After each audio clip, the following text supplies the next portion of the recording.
ఈ యోధా వారి మీదకి శత్రువులు ఎగసి పడ్డారు. కొన్ని పర్యాయాలు మనకు కూడా అలా కనపడుతూ ఉంటుంది పరిస్థితి. ఎటు చూసినా ఏముంది, ఎటు చూసినా శత్రువులే, అవునా కదా? ఎటు చూసినా శత్రు బలగం కనపడుతుంది. ఎటు వెళ్దామన్నా పరిస్థితులు అలా ఉంటాయి. వీళ్ళకు కూడా, ఈ యోధులకు కూడా ఎటు చూసినా శత్రువులే. ఒకసారి దండెత్తి అలా మీదకు వచ్చేసారు. అలాంటి టైంలో వీళ్ళు అమ్మో ఇక్కడ ఉంటే మంచిది కాదు, కానీ మన పుట్టింటికి వెళ్ళిపోవటం మంచిది అని అనుకోలా.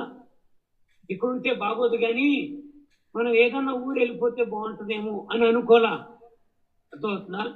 లేకపోతే దక్కుంటే బాగుంటుందేమో అని అనుకోలా. స్తోత్రం చెప్పండి గట్టిగా, హల్లెలూయా. అలా అనుకోలా. అందుకని వాళ్ళు ఏం చేశారో తెలుసా? 3వ వచనం కానుంచి చూద్దాం.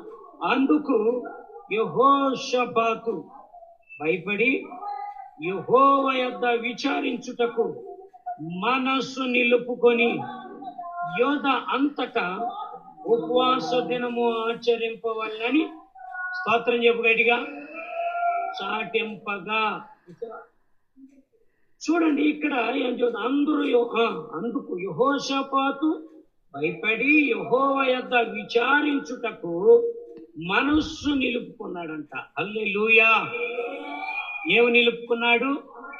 మనస్సు నిలుపుకోవాలి. దేవుని దగ్గర విచారించడానికి మనస్సు నిలుపుకున్నాడంట. ప్రియులారా, కొందరికి మనస్సు నిలుపుకోలేదు. మనం పరిస్థితి గందరగోళంగా ఉందని, శత్రువు ముట్టవేసాడని, అపవాదే మనల్ని పాడు చేస్తున్నాడని నెమ్మది లేక, మనశ్శాంతి లేక, ఆదరణ లేక, కొట్టుబిట్లు ఆడుతున్న స్థితిలో ఉంటున్నామని ఎరిగి మనస్సు నిలుపుకుని యెహోషాపాతు వలె ఏం చేయాలంట? దేవుని వద్ద విచారణ చేయాలి. హల్లెలూయా. చెప్పాలి గట్టిగా, హల్లెలూయా. ఏం చేయాలి?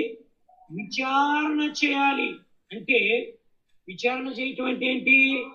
నీ బాధను ఎరిగి దేవుని సన్నిధికి వెళ్ళి ప్రార్థన చేయాలి. ఈయనేం ప్రార్థన చేస్తున్నాడు? ఈయన ఉపవాస ప్రార్థన చేస్తున్నాడు. అలా యోధా వారికి కూడా చాటించారంట, రండి మనము ఉపవాసం ఉండి ప్రార్థన చేద్దాం. చాటింపగా యోధా వారు